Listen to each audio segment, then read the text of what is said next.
¿Qué tal? Buenas noches. Feliz día, Seba. Feliz día, Sebastián. Y bueno, por supuesto, vamos a estar en este ¿Quién dice qué? En particular, por ser el día del periodista, bueno, con una agenda muy cargada. ¿Sí? Sigue, por supuesto, todo lo que tiene que ver con el coronavirus, lamentablemente.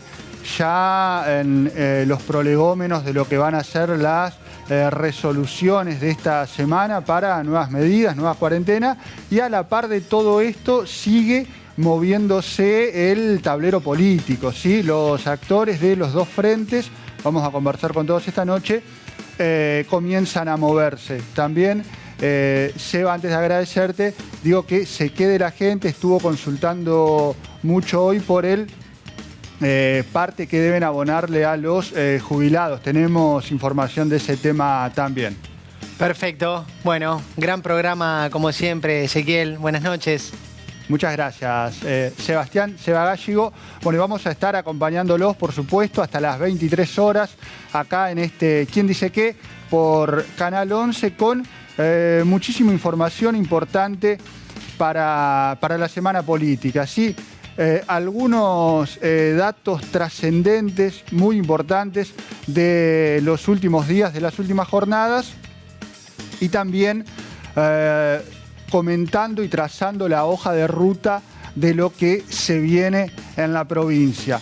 La provincia de Entre Ríos, como desde luego contó Canal 11 en estas últimas horas, en estos últimos días, se extendió las medidas de cuidado hasta este viernes 11, pero se está a la espera también de una resolución, de un nuevo decreto, una nueva normativa presidencial para ampliar las medidas de cuidado. ¿Cómo van a ser? ¿Qué características van a tener? Bueno, todo eso se tiene que discutir durante esta semana.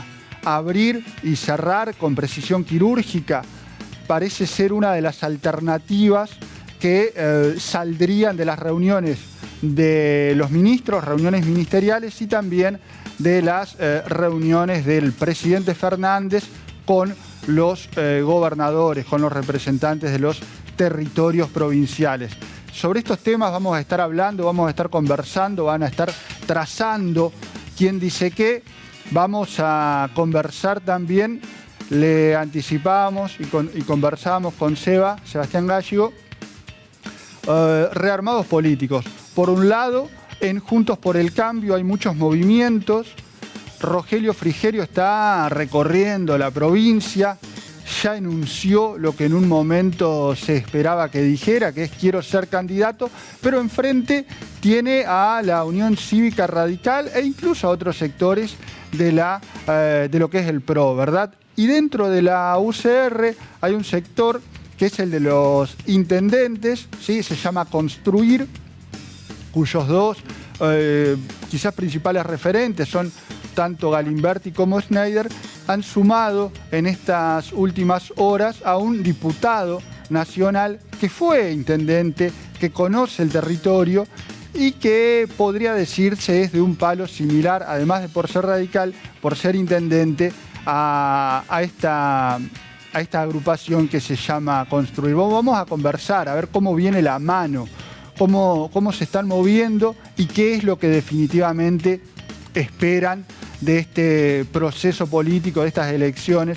legislativas que tienen que realizarse este año, que agregamos, ya fueron suspendidas, tal como habíamos contado y anticipado durante todo el año acá por la pantalla del 11. Pero también vamos a hablar con el otro frente, con el frente de todos.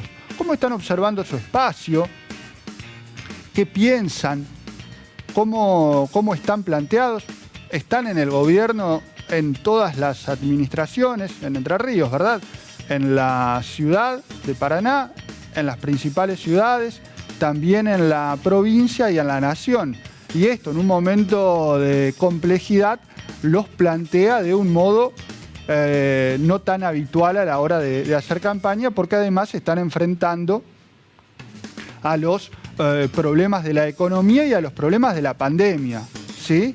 A los problemas que ocasiona la pandemia. Bueno, vamos a estar conversando de ese tema y también, por supuesto, que el coronavirus y el análisis de los datos sigue siendo y sigue formando parte de mucho de lo importante de lo que tratamos en Quién Dice Qué. Me voy a ir caminando lentamente hacia la otra pantalla para poder ver algunos datos, ¿verdad? Algunos datos que son los que nos interesan mostrarles cada una de las semanas y que son en definitiva la pantalla, el mapa de cómo está la provincia. Esto que vemos primero, que ustedes están viendo en la pantalla del 11, es el informe de camas de terapia intensiva, sí, UTI, Unidad de Terapia Intensiva para hoy, para este 7 de junio. El informe es de las 13 horas. Si vemos el primer renglón, la primera línea, observamos que Paraná tiene una ocupación de UTI del 96.55%. Esto habla de 3 camas en el sector privado disponibles, ¿sí? Es la región más comprometida o es la ciudad más comprometida de la provincia. También es la ciudad que recepciona mayor cantidad de pacientes, ¿no? Por las características del sistema sanitario. Pero hay otros puntos de la ciudad que están también comprometidísimos. Gualeguay, por ejemplo, con un 100% de la ocupación de camas UTI. Bueno, Paraná lo decíamos, Gualeguaychú arriba del 90%, el resto podemos verlo. Bueno, Concordia también casi 90%, superando los 80 puntos porcentuales Colón, y Villaguay con un 75%, pero que estaba hasta la semana pasada en el 100% de ocupación. Para ser consideradas las ciudades, las regiones, en situación de... También se comenzó a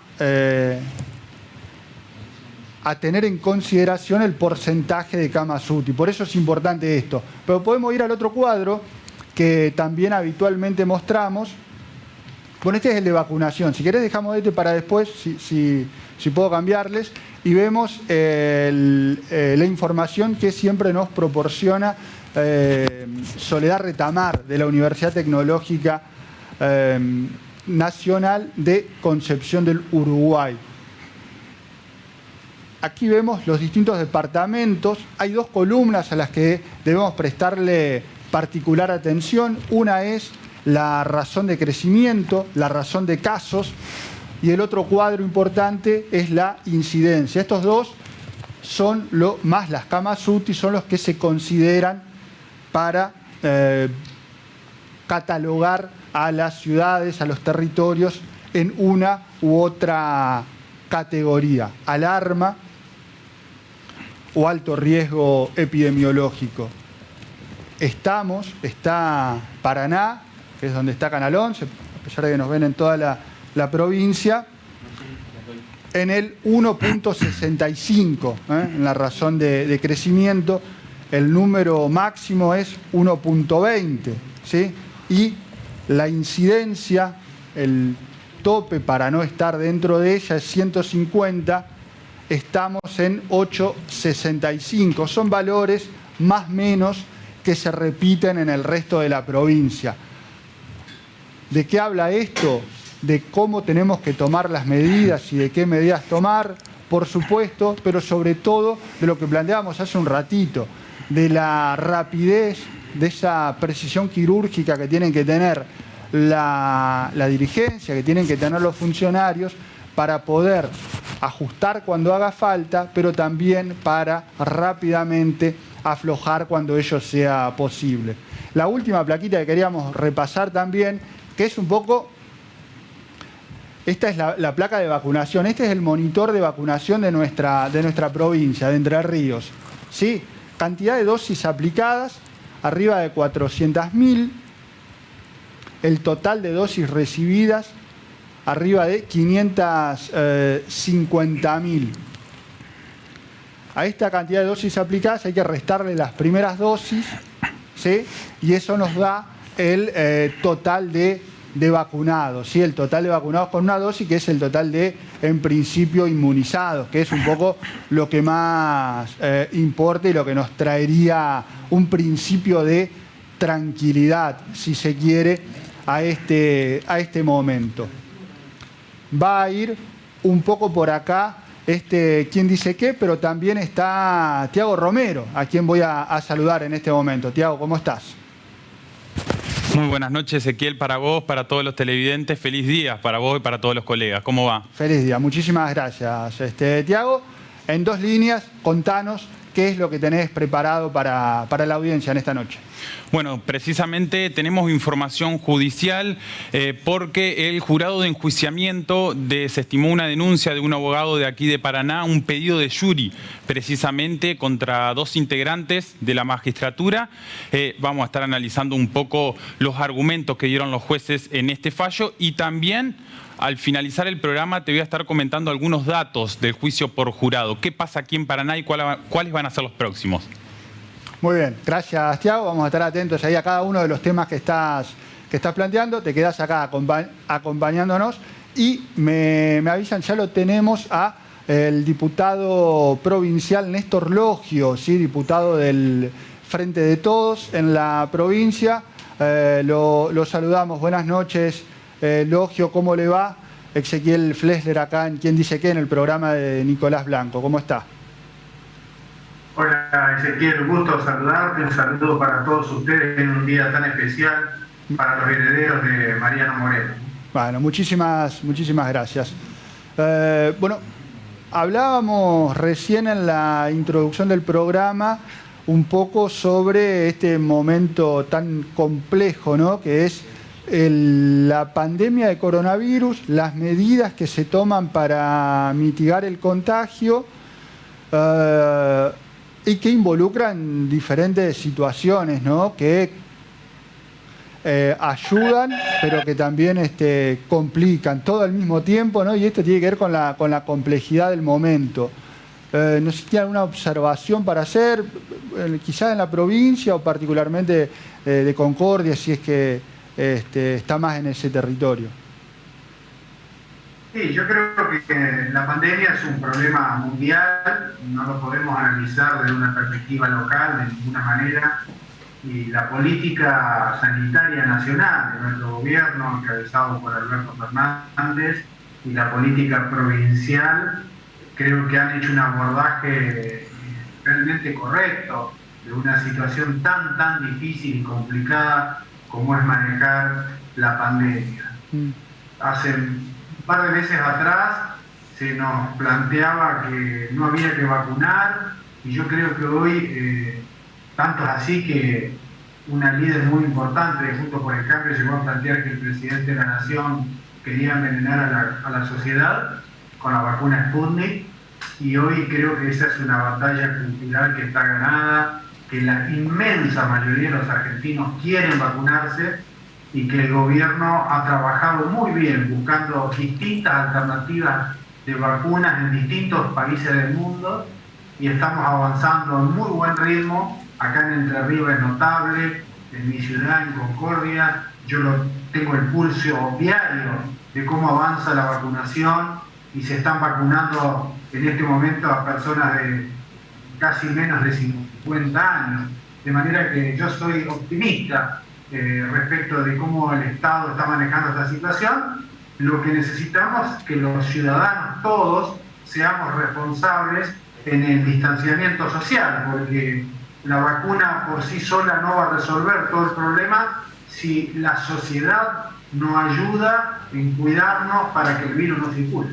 Sin duda. Bueno, un poco la hoja de ruta que habíamos preparado para la entrevista tenía que ver con muchos de los movimientos políticos que ya empiezan a darse en este año de elecciones, pero me tomo una más antes sobre algo que planteó, que tiene que ver un poco con la vacunación y con el tratamiento de la pandemia.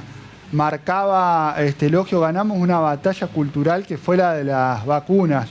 Un poco a este nivel de disparate llega el discurso político de tener que discutir la validez de una vacuna que ya está aprobada, que están aprobadas por los estamentos científicos y académicos. Digo, hemos tenido que trabajar hasta sobre esos aspectos que parecieran ridículos en algún punto. Sí, parecerían absurdos, pero no son reales. En la Argentina existe la ANMAT. ANMAT es la que determina la validez o no de los medicamentos, y ANMAT fue dando autorización para que el Estado adquiera las distintas vacunas que ha ido comprando el gobierno de Alberto Fernández. Y este es un país que tiene una larga tradición de vacunas. Nosotros, las generaciones más grandes como la mía, o las generaciones de ahora, los que están haciendo hoy, tienen un calendario de vacunas muy importante, de manera que no debería haber sido motivo de discusión la importancia de vacunarnos para enfrentar la pandemia. Pero fue utilizada esta discusión como herramienta política, lamentablemente. Cuando era un tema estrictamente sanitario, se cruzó para la oposición una oportunidad de criticar al gobierno, y ahora fíjate vos que el debate es ¿por qué no la vacuna de Pfizer? Que el jefe de gabinete lo planteó claramente, dijo, parece que la oposición, no todos, ¿no?, pero que algunos dirigentes de la oposición son visitadores médicos de Pfizer y no dirigentes políticos de la Argentina, por la manera en que defiendan los intereses de esa compañía. Pasó mucho por ahí la discusión también. Nos metemos un poco ahora más, como si esto fuera poco, nos metemos un poco más en el barro de la política, si quiere. Elogio, este año hay elecciones, ¿sí? Elecciones nacionales, vamos a contar o a repetir también. Se han postergado unos meses, van a ser en septiembre y en noviembre, PASO y generales.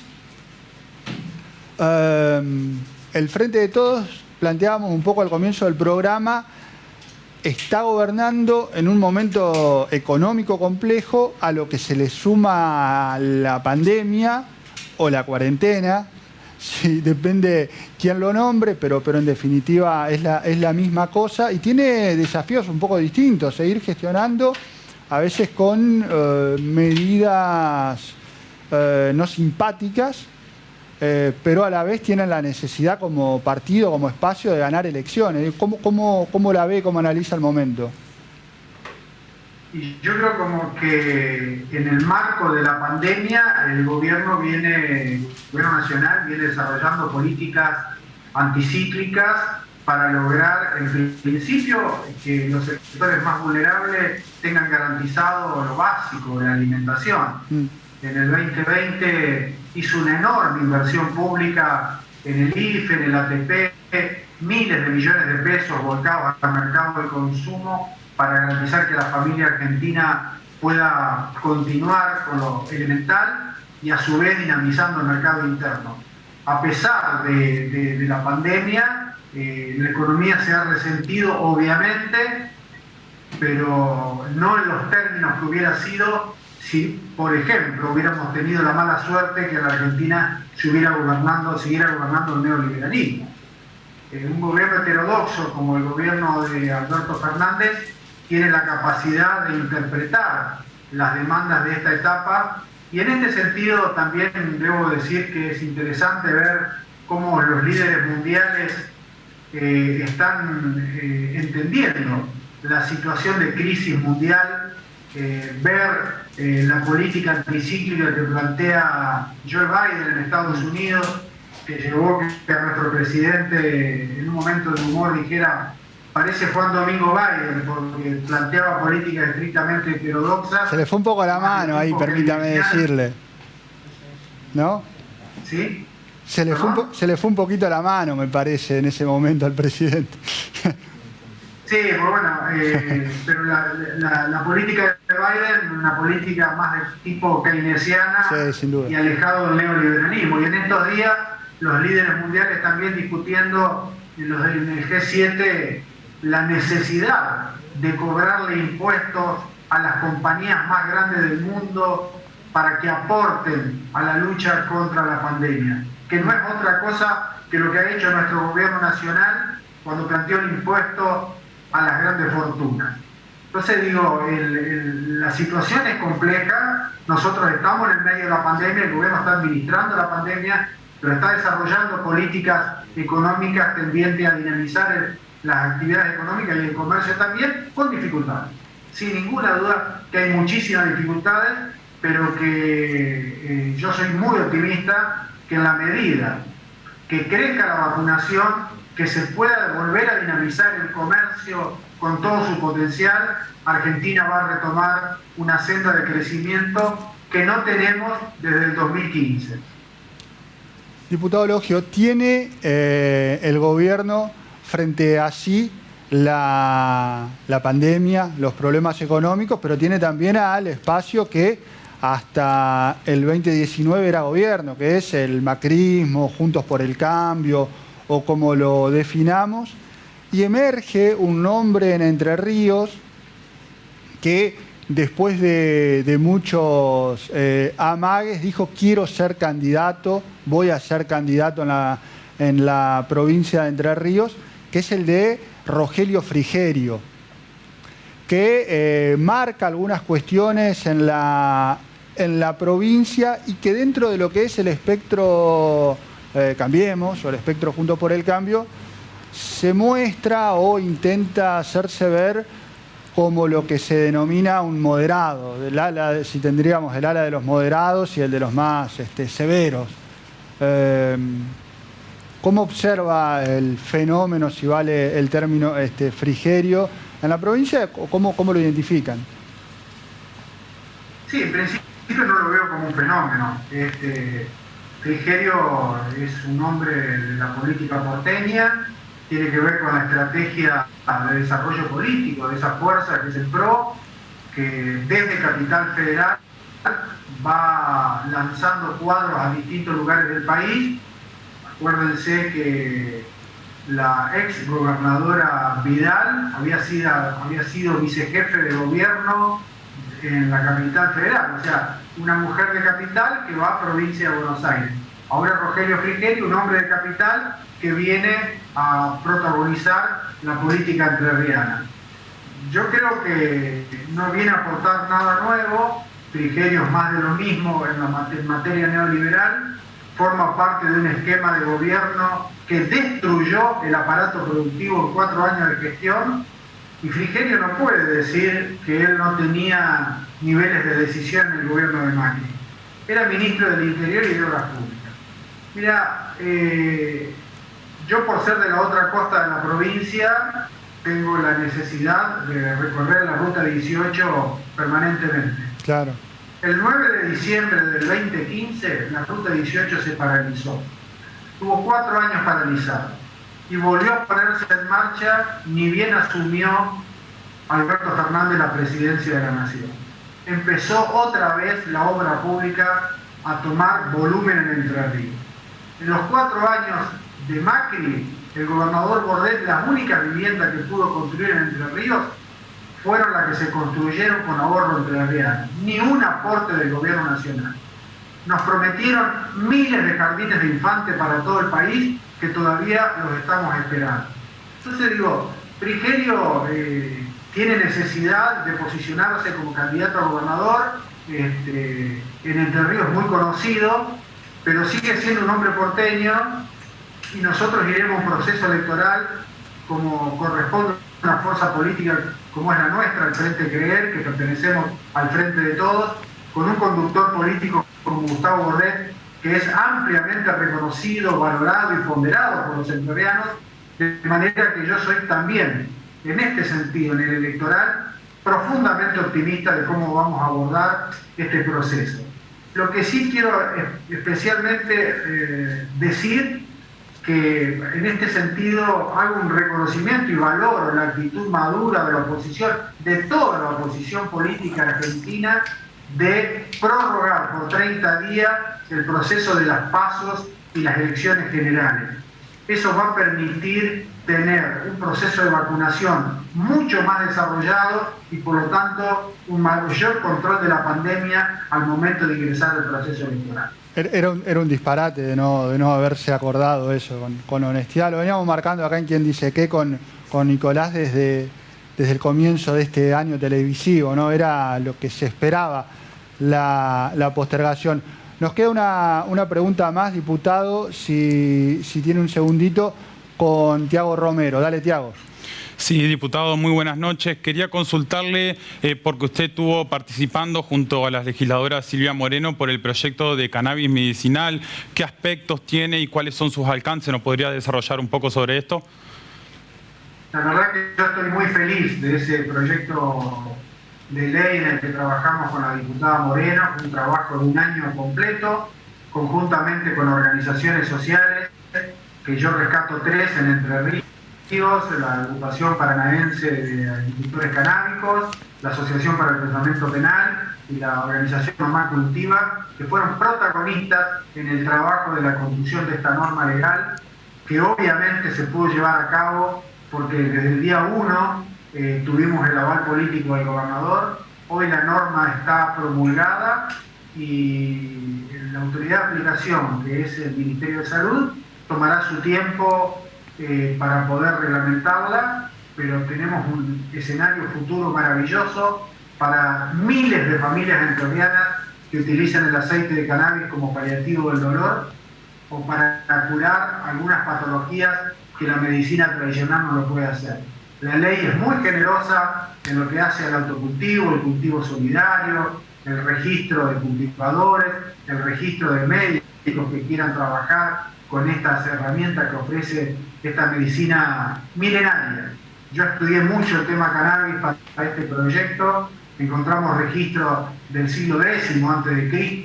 en distintas civilizaciones, de manera que estamos pensando en una herramienta que el pueblo la tiene incorporada y que lamentablemente la legislación la castigaba. Bueno, ahora la ley nacional y la ley provincial le dan una cobertura para aquellos que necesitan el aceite de cannabis, y además, a partir de la legislación que se acaba de plantear en el gobierno nacional y que ingresó a la Cámara de Diputados, Entre Ríos en el corto plazo va a empezar a poder producir aceite de cannabis cuando tengamos la norma federal, y poder producir, decía, poder comercializar y exportar, porque tenemos las mejores tierras y las mejores aguas para producir.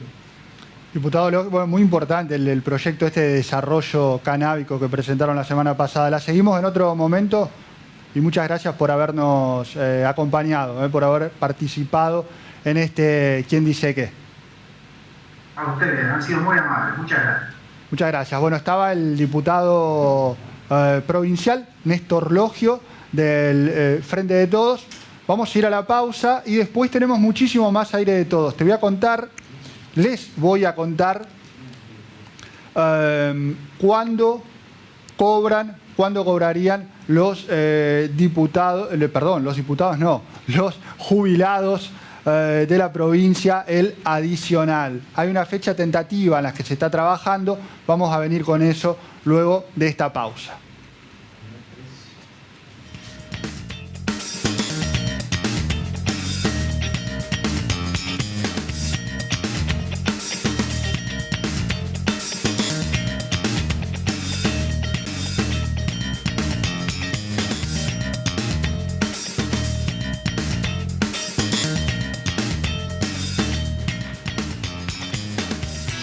...22:33, seguimos acá en vivo por Canal 11, ¿sí? Por la pantalla de Canal 11, haciendo este ¿Quién Dice Qué?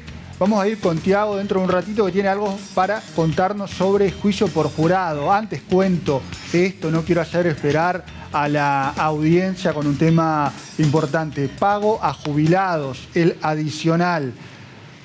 La idea es antes del 15, de esto no hay duda, antes del 15 de este mes.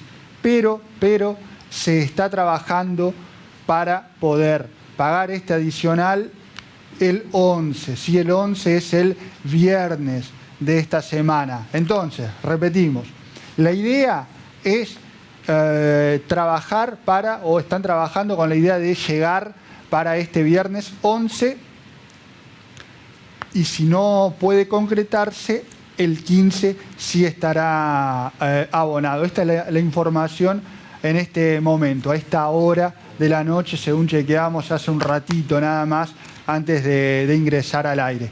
Ahora sí, Tiago, ¿qué pasa con los juicios por jurado? Bueno, la verdad que el funcionamiento en su totalidad de la justicia entrerriana no se está desarrollando con total normalidad. Precisamente hoy por la mañana se extendió el trabajo virtual hasta el 14 de junio en todos los tribunales de nuestra provincia. Y bueno, y la pregunta también que nos surge es ¿qué pasa con los juicios por jurados? Según pudimos recopilar, para quien dice que, precisamente a partir de algunas consultas que pudimos realizar, es que, bueno, durante el mes de mayo, 5 causas judiciales se acordaron mediante juicio abreviado, que estaban previstas para realizarse mediante juicio por jurado. Los próximos 2 juicios por jurado se van a desarrollar en Gualeguaychú, en el próximo mes, en el mes de julio, que también se va a ver afectado por la Feria Judicial de Invierno, por el receso de invierno, como se lo denomina. En principio, Ezequiel, sí, en Paraná, no va a haber juicios por jurados al menos hasta el mes de agosto. Esta es la información que pudimos acceder en el día de hoy. Así que bueno, vamos a seguir de cerca las audiencias que en este momento no se están desarrollando de manera presencial y toda la información judicial, y la vamos a estar comentando en la pantalla del 11. Tiago, muchas gracias. Quédate. Te pido que te quedes porque tenés mucha más información importante. Claro que sí. Creo que ya tenemos en comunicación al diputado nacional, en este caso, por la Unión Cívica Radical en Juntos por el Cambio, que es Jorge Lacoste. Jorge, buenas noches, ¿cómo va? Acá Ezequiel Flesler desde el programa de Nicolás Blanco. ¿Cómo está? Hola Ezequiel, ¿qué tal? Buenas noches para vos, feliz día del periodista, tanto para vos como para Tiago. Espero que hayan tenido una buena jornada. Una buena jornada laburando hasta tarde, trabajando hasta tarde, pero eso también es una buena noticia, por cierto. Cuéntenos, vimos una imagen, una foto, la política tiene mucho que ver con las fotos, mostramos todas las semanas, acá en Quien Dice Que alguna, que fue su participación en un encuentro de construir, de este espacio de los intendentes. ¿Lacoste se sumó a construir o construir se acopló al proyecto de Lacoste? No, ni una ni la otra. La verdad que nosotros hace un buen tiempo que venimos trabajando en un espacio que hemos denominado Convergencia, que le dimos nacimiento el 10 de diciembre último. Hemos venido planteando la necesidad de fortalecer la Unión Cívica Radical, la necesidad de que el partido tenga candidatos propios en las elecciones legislativas de este año. Y en ese transitar nos hemos reunido con la gente de Construir, este espacio que en principio que se lo conoce como el espacio de los intendentes, pero sí, que la verdad que está constituido por mucho más gente, mucho más dirigentes radicales de toda la provincia, y hemos coincidido en la necesidad de trabajar juntos para garantizar que la Unión Cívica Radical tenga candidatos en las elecciones legislativas que se van a llevar a cabo el 12 de septiembre próximo para elegir 5 diputados nacionales. No se discute, también es un tema que habíamos conversado en Quien Dice Que ya no se discute Juntos por el Cambio, sino la participación de cada uno de los partidos dentro del espacio. Pues me acuerdo que en el 2015 había radicales que discutían desde adentro incluso la incorporación o la participación junto al PRO, a la coalición cívica, etcétera, en Juntos por el Cambio. Eso ya casi que no existe, ¿no? Bueno, todavía quedan algunas posiciones en ese sentido de gente un poco más romántica que aspira a la vieja lista 3, pero nosotros entendemos que esto es un tiempo no solo en nuestra región, sino en toda Latinoamérica y de coaliciones de partidos políticos que representen un interés mucho más amplio del que puede representar un solo partido político, y en ese contexto es que nosotros creemos que no solo es necesario sostener este espacio que hemos construido en esta provincia, sino que además hay que ampliarlo a otros sectores políticos que no se sienten representados por el kirchnerismo en el gobierno o por el espacio también de distintos partidos que integran el oficialismo hoy en la provincia y el oficialismo a nivel nacional, de manera tal de ampliar la representación política y fortalecer el espacio para ser más competitivo todavía en las elecciones generales del mes de noviembre. Hay un hilo conductor del espacio Convergencia y de construir, que es el de nombres propios importantes que fueron intendentes. Habíamos dicho construir, bueno, usted también fue intendente durante muchos años. ¿Cuántos años? 22. 22 años. Debe haber sido de los 5 gestiones y media. Sí, 5 de los intendentes que más tiempo ocupó el cargo en la provincia, ¿no? Probablemente que sí. Probablemente. Habría que sacar la cuenta, pero debe estar por ahí seguramente. Decía un hilo conductor y que es el de hombres que estuvieron en el Ejecutivo. Me da la impresión de que muchas veces ven distinta la cosa, ven distinta la política aquellos a los que les tocó gobernar, que es algo que se ve hoy en los que están en la administración. No dicen lo mismo ante los ejecutivos, tanto provincial como nacionales, que aquellos que no están en la gestión. Se da mucho más en el PRO, ¿no? No dice lo mismo Larreta que, por ejemplo, Bullrich, digo, para no poner ejemplos de su partido. ¿Tienen una lectura diferente del mundo, de la política y de la administración los que pasaron por esos cargos? Sí, el ejercicio de la función ejecutiva, la responsabilidad de gobierno, esto de tener que estar resolviendo todos los días las demandas de los vecinos, los reclamos naturales y lógicos en cualquier comunidad para la mejora permanente de las localidades, de la ciudad donde uno gobierna, el tener que pagar sueldo, resolver situaciones imprevistas como la que estamos viviendo desde marzo del año pasado en adelante. Eso hace que sea una dirigencia que tenga una mirada tal vez un poco distinta de quienes no han tenido la posibilidad de gestionar. Esto no quiere decir que sean mejores o peores dirigentes políticos, nada por el estilo, sino que tienen una experiencia y una responsabilidad de gobierno que los hace tener un pensamiento distinto de quienes no han tenido esa responsabilidad frente a sus comunidades.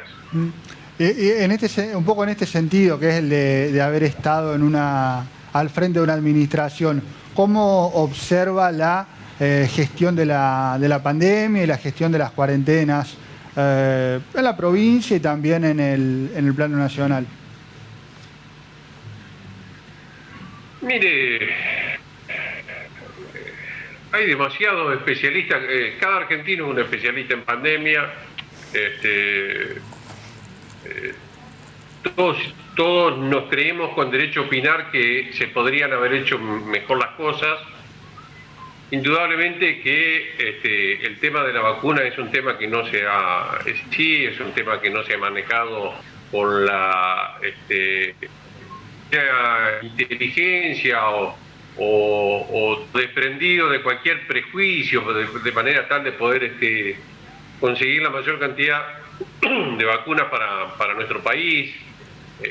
Tal vez la velocidad con que se puede inocular la vacuna conseguida hasta la fecha no ha sido la mejor.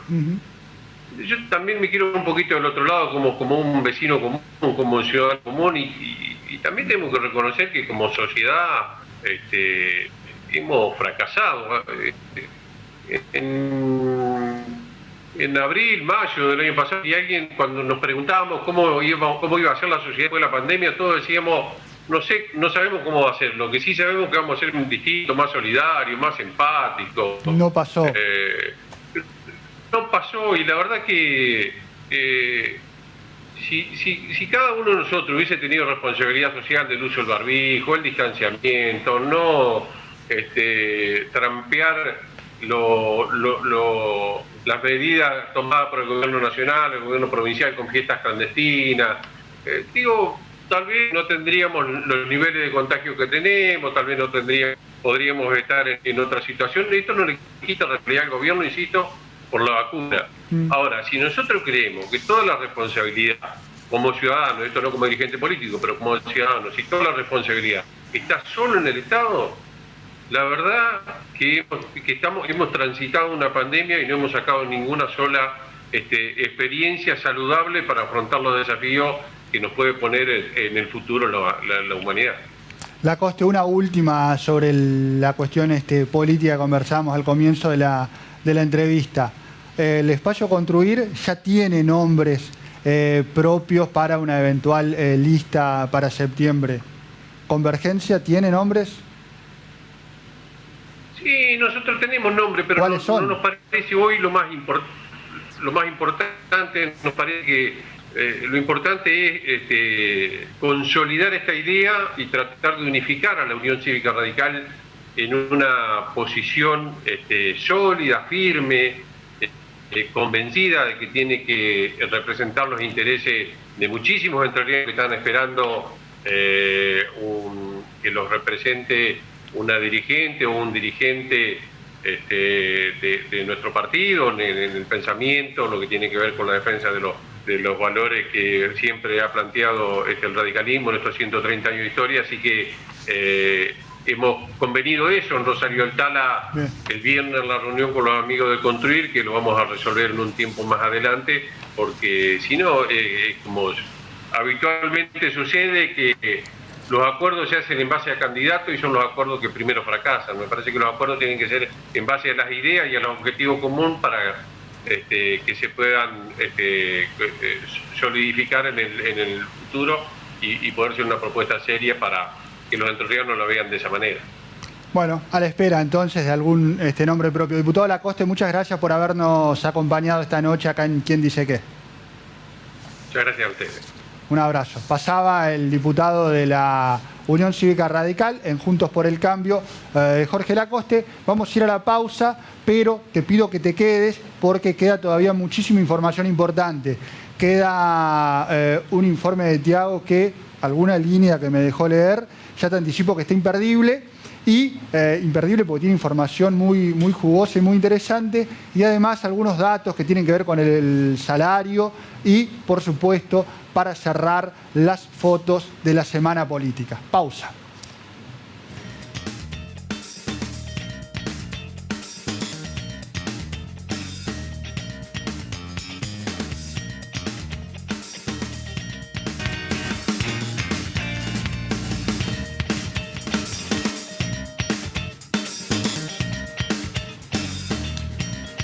Minutos finales de ¿Quién dice qué? Del 7 de junio, ¿Quién dice qué? Del Día del Periodista. Tenemos 2 o 3 datos muy importantes que queremos compartir con usted sobre el final del programa.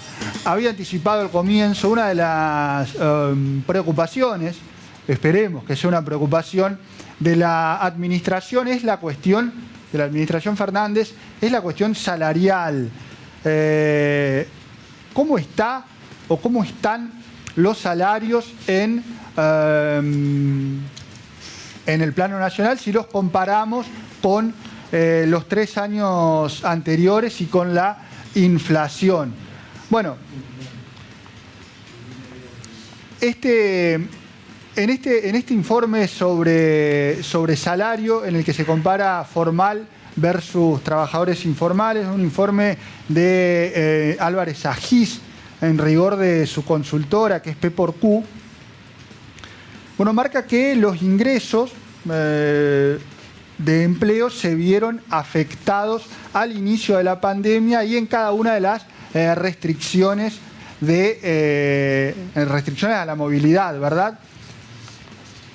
Y uno de los aspectos que también son importantes para leer, volvemos si quieren, para leer el momento, es observar cuáles de los dos sectores de asalariados está más complicado, si el de los formales o el de los informales.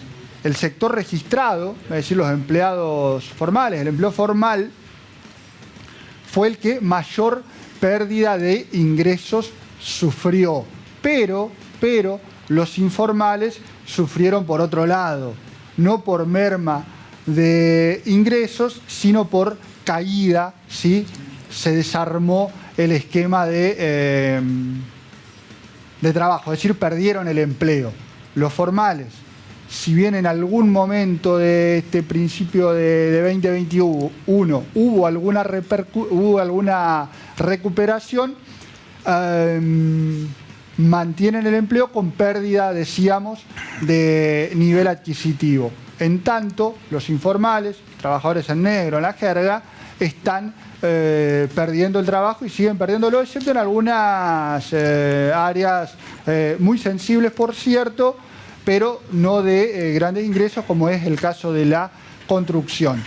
Esto es importante, ya que venimos siguiendo acá en quien dice que aspectos del nivel de empleo, ¿sí? Se van a conocer y seguimos contando nosotros lo que tiene que ver con los informes digo, de desocupación y demás, que un poco marcan, ¿no? esta agenda, esta ruta. Pero ahora sí, sin más preámbulos, voy a saludar o a darle el pase nuevamente a Tiago, que tiene info importante. Adelante. Bueno, Ezequiel, hoy por la mañana se desestimó la denuncia por ignorancia del derecho, así se le denomina la presentación que hizo el abogado Jorge Goñat, contra dos jueces, dos camaristas de la sala número 2 en la Cámara Civil y Comercial de aquí de Paraná. Bueno, lo decidió el jurado de enjuiciamiento, en este caso integrado por el presidente del Superior Tribunal de Justicia, Martín Carbonell, por los vocales también Daniel Carubia y Miguel Giorgio, también el senador Armando Gay, el diputado Gustavo Zavallo y las abogadas Sonia Rondoni y Elsa Hachuk. Trajimos dos placas, Ezequiel, la podemos ir mirando para remitir un poco a lo que fue el pedido de Yuri en su inicio con la denuncia, en principio, que hizo el abogado Goñat. Ahí lo estamos viendo. La denuncia se sustentaba en la regulación de honorarios que hicieron a favor de la abogada María Luisa Domínguez, en este caso, bueno, por un monto, los jueces, tanto Benedetto como Norma Ceballos, le habían asignado 228.000 pesos en conceptos de honorario. Bueno, en el segundo ítem estamos viendo que la ley establece que las retribuciones de un abogado en una apelación, en este caso, deben ser entre el 40 y el 70%. Es decir, tendría que haber estado los honorarios, en este caso, fijados entre los 64.000 pesos y los 112.000 pesos. Bueno, esto no sucedió, por lo tanto, fue un pedido de Yuri que realizó el abogado Goñat. Hoy por la mañana podemos avanzar con la segunda placa para analizar un poco los argumentos que dieron tanto los vocales como diputados y las abogadas, en este caso. ¿Qué dijeron? ¿Por qué sucedió lo que pasó? Bueno, en principio el primer argumento que vemos en el primer ítem es que la vía elegida por el denunciante es improcedente. Así argumentaron por unanimidad los integrantes del jurado de enjuiciamiento. La vía elegida, si se quiere, fue el pedido de Yuri, pero en este caso se podía haber remitido a un recurso aclaratorio, como se lo denomina en la justicia, o también un recurso de inaplicabilidad de ley. En este caso, bueno, no lo solicitó el abogado Goñat, fue un pedido de Yuri, fue uno de los argumentos que realizaron.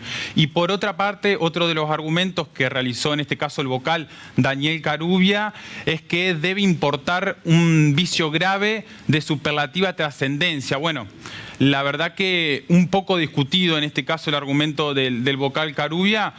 Teníamos en la placa anterior, digo, la ley que establece un honorario entre 64.000 pesos y 112.000 pesos. En este caso no sucedió. Bueno, la denuncia fue desestimada. En la mañana de hoy se conoció esta noticia.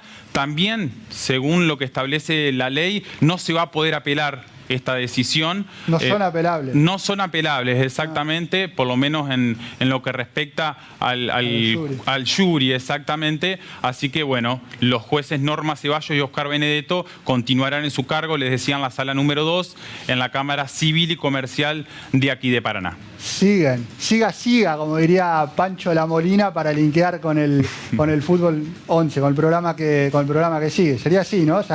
No sacaron tarjeta, sino que le hicieron el siga. Claro que sí, así es. Últimos minutitos, vamos a repasar algunas de las semanas, algunas de las fotos de la semana política. En rigor, la primera que mostramos, hablábamos recién con el diputado Lacoste, Convergencia y Construir, los dos espacios del radicalismo, algunos con la mano en el bolsillo. Ahí vemos a los dirigentes, diputado Maneiro, el ex intendente Ribalzaga, que fue hasta hace poquito presidente de la UCR, y otros actores de la Unión Cívica Radical que dijeron vamos juntos. ¿Para qué?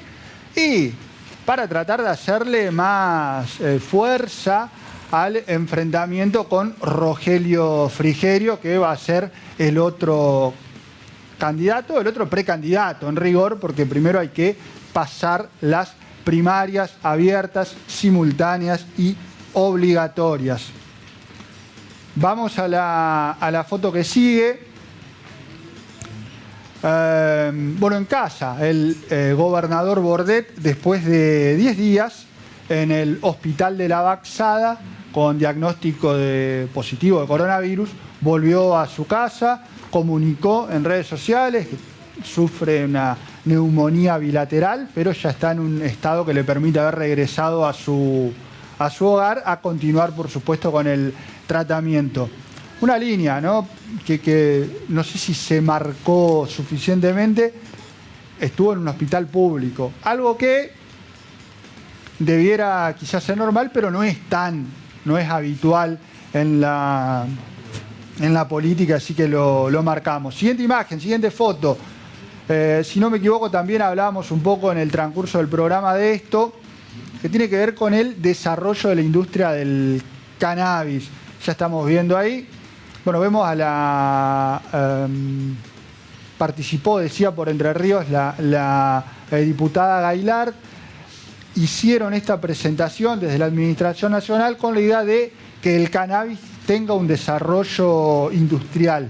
Hay que ver qué hace Entre Ríos con esta, si puede sumarse a esta eventual ola de una producción regional. A ver si sale, a ver si nos podemos sumar, si no hay impedimentos incluso para la producción, de los impedimentos que suele haber en contra de la producción, que son argumentos del orden del ecologismo muchas veces, que no metan un palo en la rueda en esta oportunidad. Siguiente foto, ya estamos corriéndonos con el tiempo que tenemos también para preparar. Ley Micaela en diputados. Más de 100 trabajadores capacitaron en esta oportunidad. Al que vemos ahí de espaldas es al presidente de diputados, que es Ángel Giano. Está siguiendo y marcando esta política de género y también de educación en género, que es importante desde el momento cero, ¿sí?, de su gestión al frente de diputados. Una más, 22:59. Tenemos tiempo para una o dos más seguramente. Clande. Multa, se esfuerzan en los títulos. Ahora votó el Consejo Deliberante de Paraná la idea de aplicar multas, ¿sí?, a quienes organizan y también a los participantes de lo que se denominan fiestas clandestinas. ¿Cuánto? Hasta 2 millones y moneditas de pesos. Es mucho. Así que quédate en casa para no contagiarte, para no complicarla, pero además para que no te sacudan eventualmente con una multa. Me avisan si hay tiempo, mostramos esta última. Martín Lustó, senador de la Nación por la CABA, por la Unión Cívica Radical, participó en la asunción de autoridades de la Unión Cívica Radical Departamental de Gualeguaychú y de las ciudades del departamento, dando un apoyo. Trata de meterse en cada uno de los territorios que puede para decir en los órganos decisionales de la Unión Cívica Radical esta gente me pertenece, estos votos son míos. Trata de marcar la cancha, una construcción política en el país se está haciendo, la tiene acá también en la ciudad de Paraná. La última mostramos, si hay tiempo, el socialismo o en el socialismo asumieron las nuevas autoridades, Juan Rossi, nuevo presidente. Vamos a conversar en los próximos días o en los próximos lunes con los protagonistas del espacio para ver qué es lo que hacen. Es por ejemplo, uno de los partidos que tiene sello, el socialismo. ¿Te acordás que te contábamos el lunes pasado? Bueno, hay que ver cómo lo juegan, qué tanto pueden constituirse como tercera vía en este año también electoral. 23 y 1 minuto. Ahora sí, llegamos al final del programa. No sé si rompimos algo o no rompimos algo. Posiblemente no miré en todo momento a cámara como correspondía. Las disculpas del caso. Gracias, Javier, Maxi, que están en estudios, Lucas también, por supuesto. Un abrazo a Nico Blanco y Tiago Romero, que estuvo acá presente en el estudio también. Muchísimas gracias, viejo. Que tengan muy buena semana, saludos. Buena semana para todos, feliz día del periodismo para la hora que queda. Ahora quédate acá con el fútbol, en Canal 11, con Fútbol 11. Está allá Pablo Rocchi para comandar esta nave y todo su equipo enorme para hablar de fútbol. Van a hablar de Colón, me imagino, ¿sí? Van a hablar de Colón, por supuesto, campeón de la Copa Argentina, así que van a estar con eso. Quédate, dale. Nosotros el lunes que viene a las 22, acá en ¿Quién dice qué?